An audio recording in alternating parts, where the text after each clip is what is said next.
देखिए, ऐसा है कि आज भारत में सबसे बड़ा दुश्मन अगर देश का कोई है तो भ्रष्टाचार है।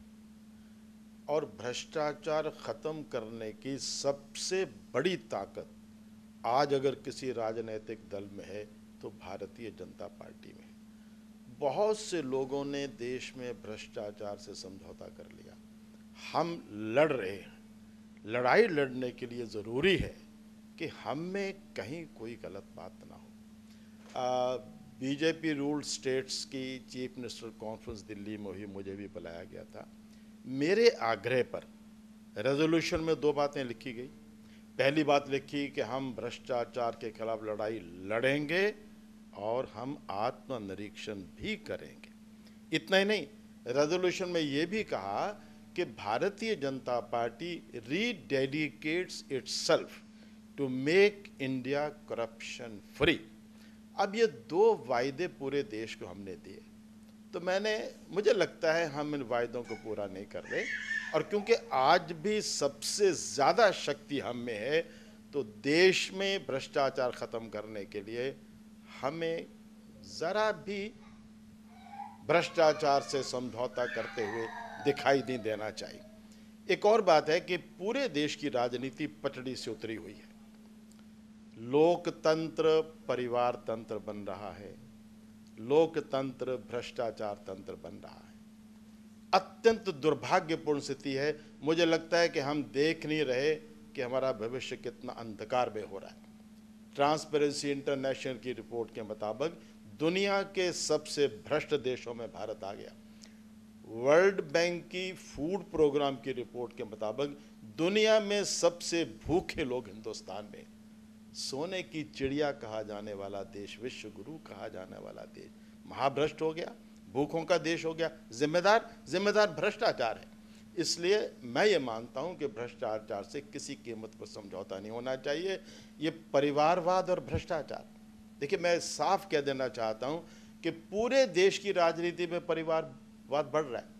नेता उत्तराधिकारी तय कर रहे हैं जैसे उनकी बाप की जागीर हो। मैं राज्यसभा का सदस्य हूं, ये पद मुझे पार्टी ने दिया, मुझे कोई हक नहीं है ये पद अपने परिवार में बांटता फिरूं। लेकिन दुर्भाग्य यह है कि पूरे देश में परिवारवाद बढ़ रहा है, भ्रष्टाचारवाद बढ़ रहा है। इसको ख़त्म करने की लड़ाई भाजपा लड़ रही है। ये लड़ाई हमें घर से शुरू करनी होगी। आज मैं कहना चाहता हूँ, हिमाचल से लेकर कर्नाटक तक भारतीय जनता पार्टी कार्यकर्ताओं की पार्टी कम लग रही है, बेटे बेटियों की रिश्तेदारों की पार्टी लग रही है। बहुत दुर्भाग्यपूर्ण है। और भाजपा के लाखों कार्यकर्ता दुखी हैं, परेशान हैं। मैं यहाँ आराम करने आया था परिवार के साथ, रहा नहीं गया। मैंने कुछ कहा है, पूरे देश से कार्यकर्ताओं के फ़ोन आ रहे हैं कि हम बहुत परेशान हैं। और मैं कह रहा हूँ कि ये पार्टी के अंदर ये डॉक्टर श्यामा प्रसाद मुखर्जी और राष्ट्रीय स्वयंसेवक संघ के परम पूज्य गुरुजी का आशीर्वाद लेकर हमने पार्टी शुरू की। हमने ये पार्टी शुरू की थी देश की राजनीति में कुछ नया करने के लिए, कांग्रेस की कार्बन कॉपी बनने के लिए पार्टी शुरू की। इसलिए मैंने पत्र लिखा है और मैंने यही कहा है कि अब कर्नाटक की घटनाओं के बारे में खामोश नहीं रहा जा सकता, हमको एक्शन लेना चाहिए। अब ये कहना कि रिपोर्ट लीक हो गई, उसकी सैंक्टिटी ख़त्म हो गई, ये बहाने पार्टी का कोई नेता ना बनाए। सच्चाई ये है कि वहाँ के बारे में जो कुछ संतोष हेगड़े जी ने कहा उसमें लगभग सारी बातें सच हैं और हमें अब एक्शन लेना चाहिए। यही बात अपने मन की मैंने आदरणीय आडवाणी जी को और अध्यक्ष महोदय को लिखी। तो जब आप कह रहे हैं कि एक्शन लेना चाहिए, आपको लग रहा है कि येडियुरप्पा की जो कर्तृत्व है उसके कारण पार्टी की छवि को कहीं ना कहीं धक्का पहुंच रहा है, छवि खराब हो रही है? पार्टी की छवि बहुत खराब हुई है, पूरे देश में खराब हुई है। और मैं जब कर्नाटक का प्रभारी था तब भी ये हालत थी। और देखिए, हेगड़े जी ने अपनी रिपोर्ट में जो कुछ कहा है, बहुत सी बातें मुझे तब पता थी और ये बहुत सी बातें दिल्ली हम सबको मालूम है।